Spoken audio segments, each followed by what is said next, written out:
We think this may be one of the coolest minivans ever made. Oh my goodness. Maybe for stop and go traffic? Is that why they would do this? Celebratory smoke when we finish this minivan would seem very, very fitting. Look at that. Off the line. Oh, you smoked that Hyundai, PT. You smoked it.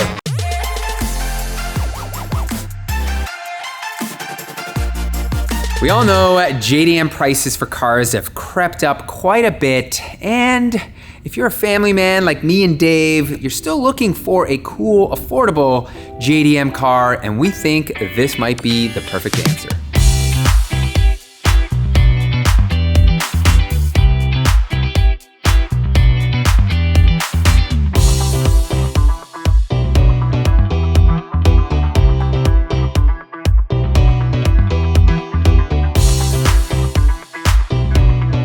We think this may be one of the coolest minivans ever made. This is a 2007 Honda Odyssey Absolute version RB2, and we bought this thing for a whopping $6,000 US, which converts to $8,500 Canadian. Part of the reasons why we love this minivan so much is it has our favorite engine in it. But before I get into the details of that, we've got an exciting announcement to make. We want to give you greater access to everything we do here at the shop, and we're going to do that via YouTube memberships, where you'll get access to things like video chats, behind the scenes videos, and early access to our weekly uploads. Of course, memberships is a great way for you to support what Pete and I do here at Speed Academy while gaining access to all kinds of great perks.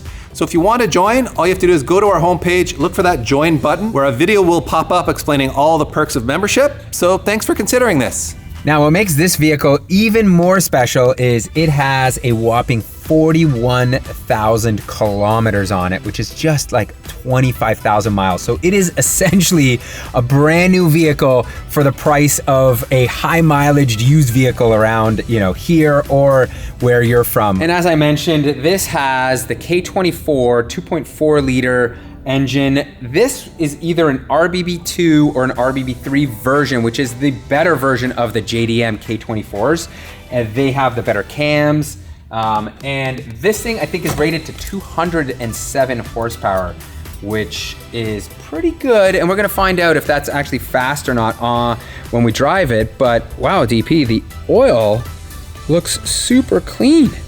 That is a good thing. Look at this.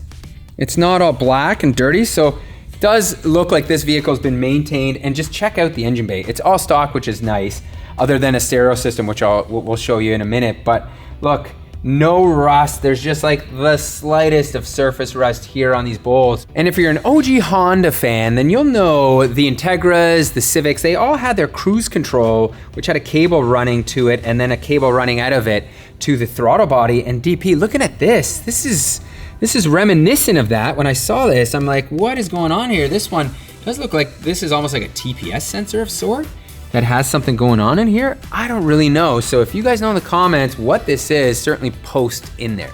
And unlike TSXs and a lot of other K24 Hondas we get here in America and Canada, this one's all-wheel drive, which is pretty rad. But what I love about this thing the most is the exterior. It is such a cool looking minivan.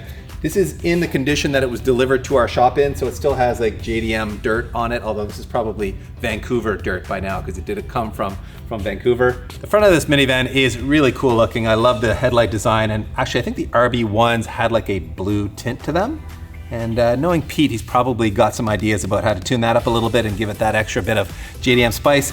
And down below here, you can see we have a front lip of it. This is part of the OEM lip kit that comes on this minivan, and it really gives it some added aggression. And this is one of the first times I have seen JDM visors that I actually like here. They do suit this van very, very well. I don't think we're gonna be taking them off. And they're pretty tinted too, which is unlike a lot of the other ones that I've seen that are faded. And really what makes this van, I think, more unique than most of the minivans on the market is this is almost like a wagon. It has what is a proper rear opening door, where a lot of the minivans do have like a sliding door, which, is soccer mom-esque. And this, you can almost say, listen, I've got a cool minivan. The way the silhouette of this thing, the way it just like draws back and goes to the rear is, to me, like, I'll tell you right now, I think this is the coolest minivan ever made. Down the side, you can see we have really nicely integrated side skirts, and there is, of course, a rear lip to match. So this whole lip kit is just beautifully integrated on the car, and you can see that Honda knew that Type R guys were going to need a minivan, and they still wanted to give them a little bit of Type R flavor because this looks an awful lot like the FA5 Type R wheels, or I guess I should say FD2 Type R wheels.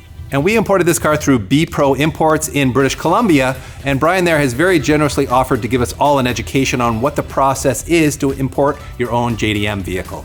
All right, guys, we're about to jump on a call here with Brian from B Pro, but before we do that, we want to let you know that the version of that conversation you're about to see here is going to be like the short and sweet version. We'll pack it with as much information as we can, but we don't want to draw it out too much. So if you want to see the full conversation, jump over to our second channel, Speed Academy Plus, where you can watch the whole conversation. It'll be long form, tons of detail about the whole JDM importing business. And here we are with Brian from B Pro Auto Imports. And before we get into all the nitty gritty of the JDM cars, what to look out for, just tell us a little bit, Brian, about yourself and B Pro Auto and how you got into this. Yeah, 100%. Hey, great to be on the channel.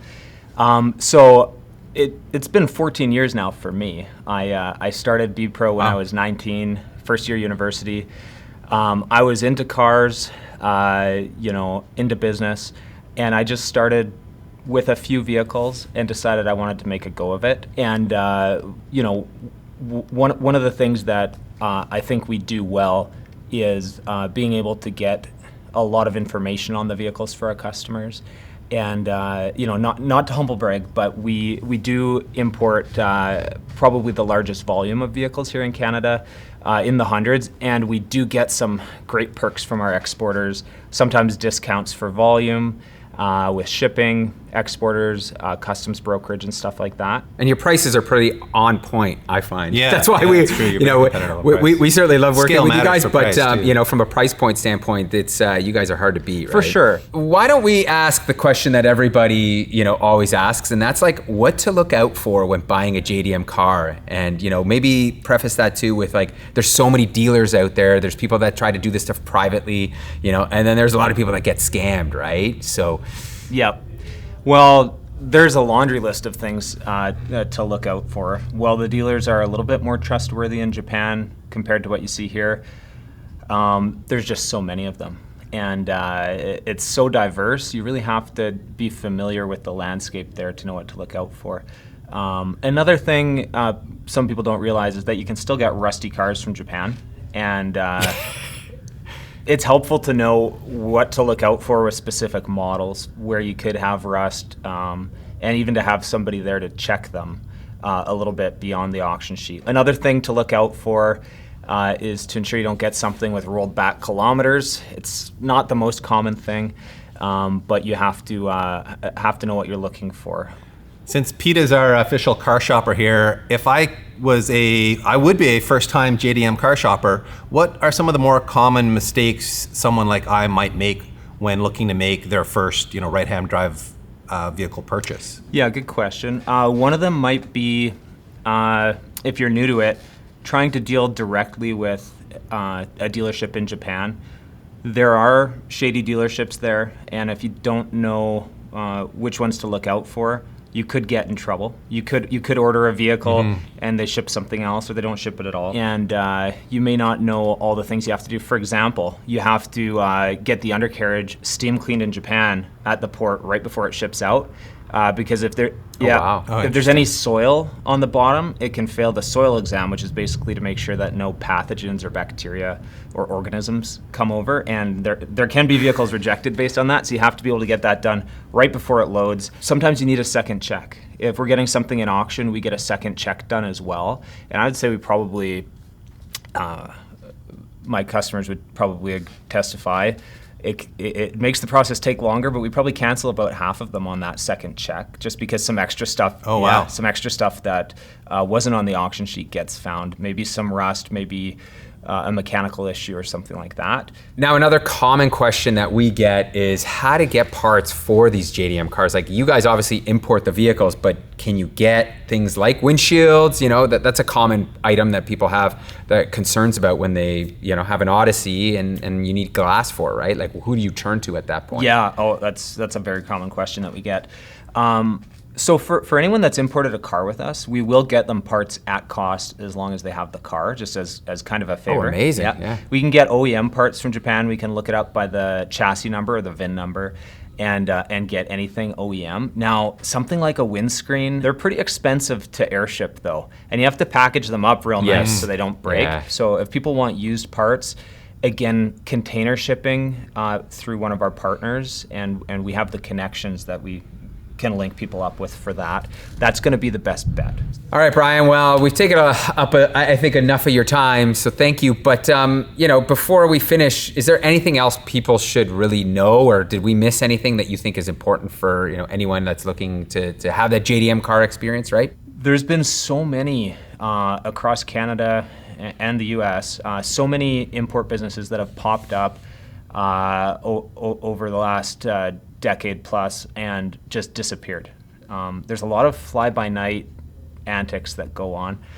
So it's really important to deal with a licensed importer, and you want to make sure that you have peace of mind if you're importing something. So you want to go with an importer that's going to be there for the long haul, and we're committed to that for sure. Cool. Well, hey, thank you so much for your time. I think we've learned a lot, and I think the viewers here kind of have a better aspect and sense of what it is to import a vehicle. So yeah, thanks again, man. We certainly appreciate the time. Pleasure. Yeah, this was a lot of fun. As cool as this thing looks from the outside, I think the interior might be even cooler. I'm kind of blown away by all the details happening in here. It's got the steering wheel that is very reminiscent of like a TSX or a DC5 Type R. Gives you a very sporty, very Honda feel. Things get very Japanese over here. There's a bunch of controls with like JDM lettering on them. I have no idea what this does. It's all nav, DP. Is it nav? It's all nav. That's nav. I thought maybe four-wheel drive system, but maybe that's all kind of automated the way it is in a CRV. It's got this like cool, almost like marble style accents on the dash. Comes around on the doors, but then there's like blue fabric here on the doors that match the seats. The seats are super comfortable. They've got a surprising amount of bolstering for a minivan, so it's like they are trying to give you that sporty Honda feel. And there's even a crazy dash integrated into the sun visor here. LCD? Look at the size of that thing. It's a massive screen. Okay, I think we gotta key on here, DP. Show me. Am I driving this in Tokyo while watching like my favorite game show? What is this about? I think it is. Oh my goodness. Maybe for stop and go traffic? Is that why they would do this? Incredible. This seems highly illegal to me, but it is pretty cool. It's got AV1 in a corner, which to me means that video. You're right. Video. It is a video line. Like, wow, that is incredible. It's clearly an aftermarket edition, as you can see, but he's got one on this side too, I guess. Oh, he does. Oh my God. It's like we're on an airplane, PT. Let's sit back and watch our favorite film. Just exploring this armrest console here, and there's this lever on the front that you pull and it folds down out of the way. I guess so you could pass maybe like, lumber through the back or something just to give you extra room here. It's a really weird kind of airplane-esque configuration here, but it's pretty cool. I think I found all of the wiring for the sun visor monitors. You can see it is here, not necessarily a tidy job per se. We got wires running all the way around, but we might be able to clean that up. The other thing that I just noticed is it looks like there was some type of visor or some privacy screen that was like put in aftermarket here, which is kind of weird. Usually it would pull down, but since we don't have it, I think I'm just gonna go like this. This is the first modification we're gonna do here, Dave. Peel that off. Is it gonna, oh yeah, there it is. Oh, it's very malleable, look at this. There's gonna be some JDM fans that are raging at you. Oh, I know. I think we have done this. Screen. We have done this in the past. This one I'm not so keen on trying to remove right now because it is on the door card, and I can tell it's gonna be a bit more work. I think I'm gonna want to heat it up. Yeah, so I'm gonna leave that as is. But this thing has kind of baller written all over it. Somebody was driving with like their headrests down, watching their show, and maybe had like the privacy screen here so nobody could see them doing it, DP. Like it all starting to make sense here, isn't it? It is. One thing I will note is these vans aren't exactly as spacious as what you would get here in North America.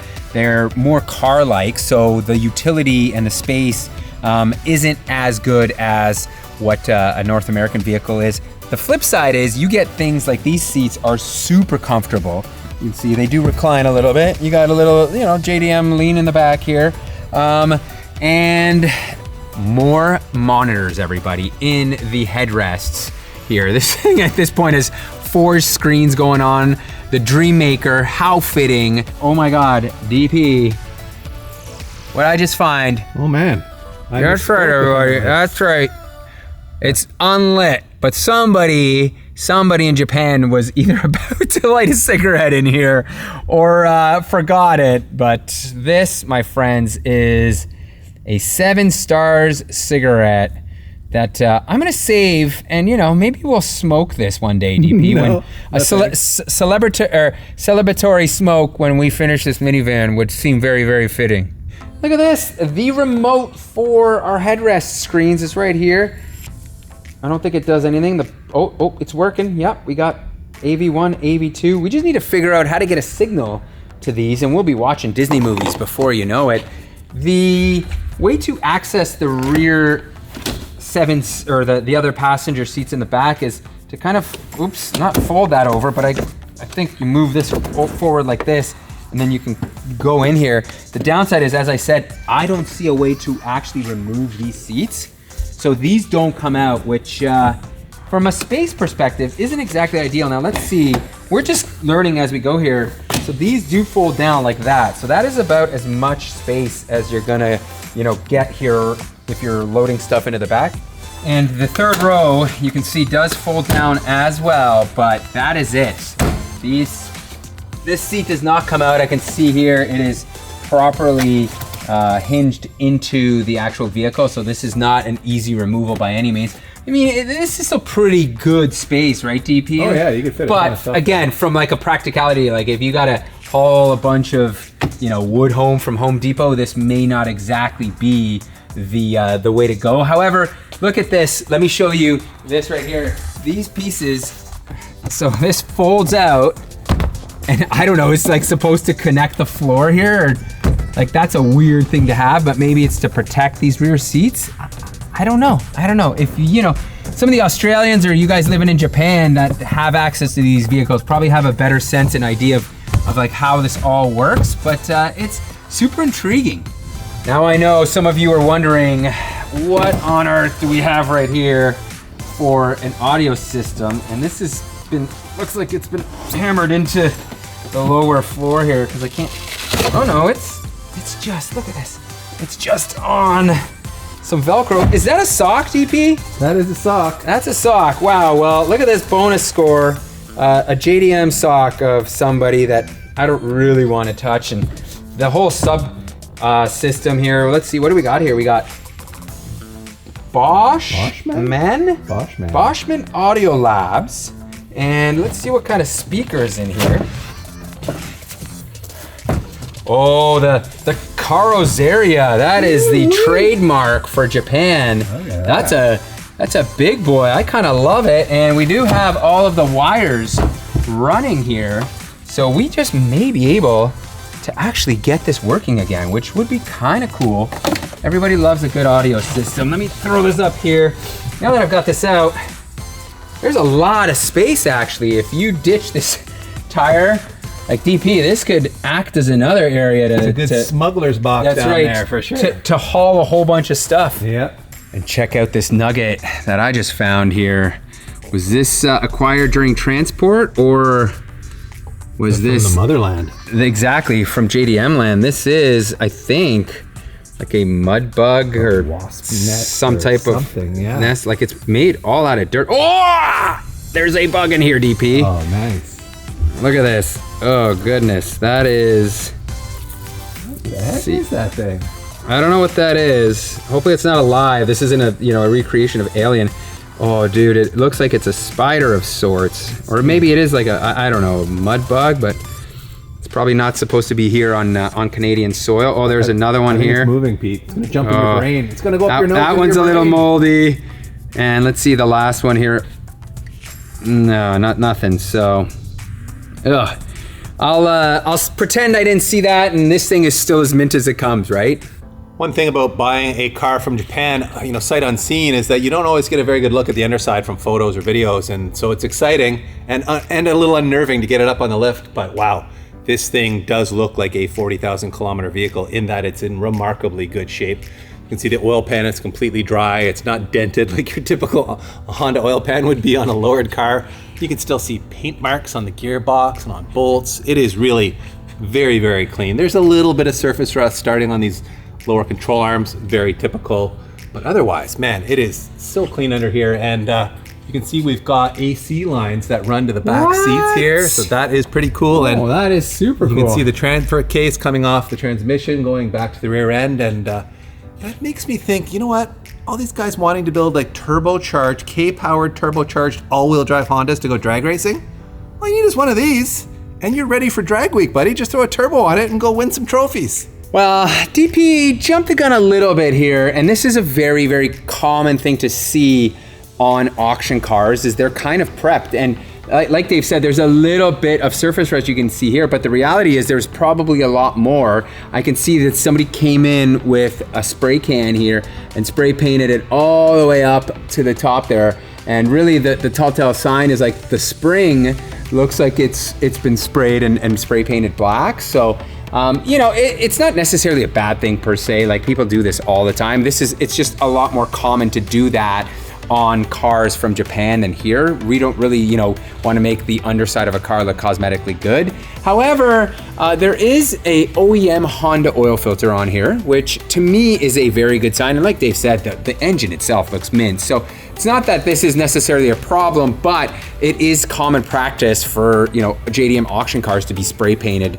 And when you get into real rusty ones, that can be a problem. On the backside here, you can see the cover for the gas tank is really the only spot that shows some corrosion. And again, it's normal. You've got a lot of water, salt, and debris hitting this side of the car, so you will get a little bit of corrosion. But once you get into like the meat and potatoes, like the subframe, the bolts, like all the clamps, everything is really, really mint here. And that to me is the most important part. You can see, however, the exhausts, this is very common, especially on Japanese cars. Man, it has not fared well. Like, it is rotten there. There's no way we would be taking this off. And that really, for me, begs the question, do we do an exhaust system on this car? Because I don't love the idea of like a minivan sounding loud. It's not for performance, and really like maybe the tips, to change the tips up would be something I would do, but to just like make this thing louder for the sake of making it louder doesn't seem like it's certainly not my style. But post in the comments what you think. All right, guys, now that you've seen this thing from top to bottom, it is time to take you for a drive. I think we should preface this by saying we have not driven this vehicle yet. So this is its main voyage, It is, DP. yes, in Canada. That's right. We're on a Japanese map right now, and it thinks we're driving across some sort of building in the middle of Tokyo. Yeah, well, so. you know, that's just how it goes. And the right-hand drive experience is certainly one that you get used to. It being an automatic, I think we've mentioned this in the past, with an automatic car, it's just so much less stressful than having to shift gears, I find. Right. So you can really get used to it. For those of you that are worried about it, I think an automatic right-hand drive car certainly feels good and somewhat normal. You kind of get used to it quickly, in my opinion. Yeah, So. it's the lane orientation that's weird. Then, of course, there's the left turn across traffic. Yes, That's the big all one. of that. But you know what? There's solutions for all of that.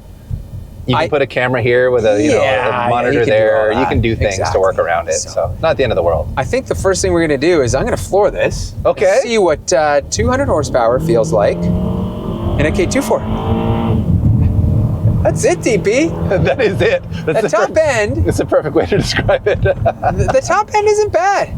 No, I'm not gonna lie. No. That wasn't bad. It wasn't fast. Listen, feel that.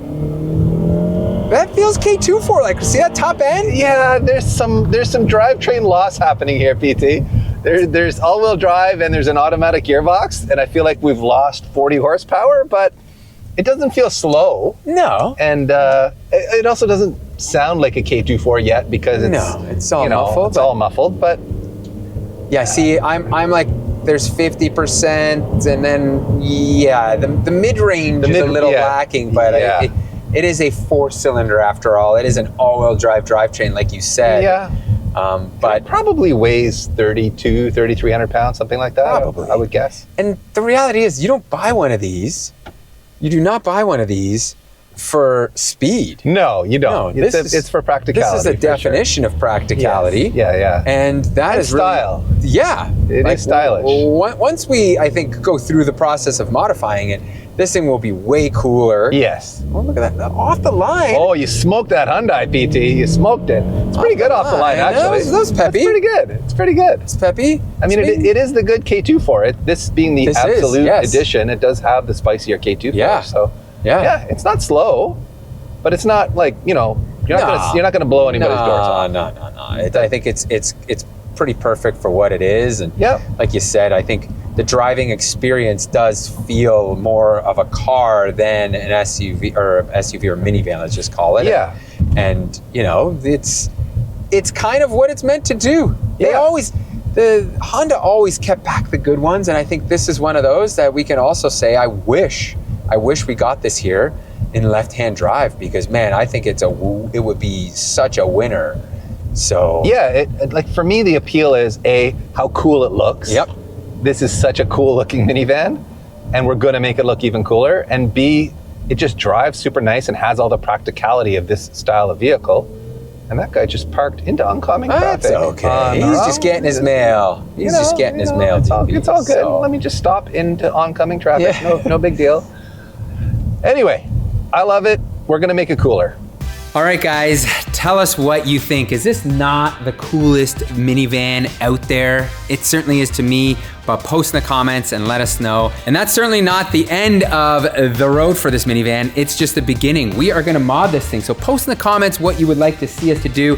We're not gonna do a turbo kit, as much as Dave and I fantasize about that. This thing's an automatic. It will require a ton of work. And really, we wanna make this a realistic build for a lot of you guys that, again, are trying to do things on a budget, that are trying to keep this thing practical, haul your family around in. So we're gonna try to be sensible with it, but post in the comments, let us know what you wanna see. So thank you guys so much for watching. We hope you enjoyed this episode. There's a lot more content coming. And as Dave mentioned, if you're interested, click the link in the description and go to that YouTube memberships and sign up for that. It'll certainly help support us.